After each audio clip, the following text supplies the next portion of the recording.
I am very excited to be demoing and talking about the crystal glass nail file for you guys. I absolutely love this thing, and we'll definitely not be going back to a standard nail file. It is in the color pink. This is the 2mm size, very functional, very long lasting. I've had it for several years and the quality definitely hasn't lessened.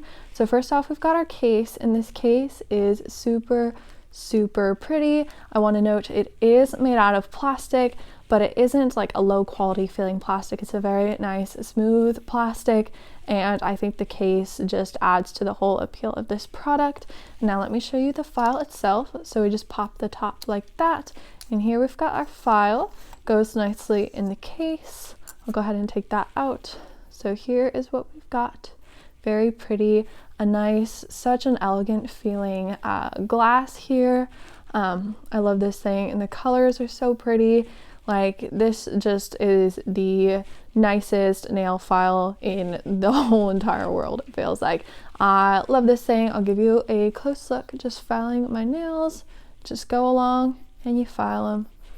And it feels nice and smooth. It's definitely way different than a standard nail file. It may take a little bit of getting used to, but once you have, you will wonder where this thing has been all your life. Like, it helps that it's super pretty, but it's also just insanely functional. And again, I've had it for several years and it has lasted me so darn long. Like, I'm not sure if I'll ever really need a replacement. Can probably go quite a few years more because it still works very well. I love how it's got this pointed edge. I think I've just about finished talking about it. As you can see, it's just the prettiest little nail file. Closer look at some of our nice design details, and here you can kind of get a feel for how the glass looks. It's got such a nice feel. Overall, if you are looking for a pretty and functional crystal glass nail file or just a standard nail file, go with this one and you will not regret it.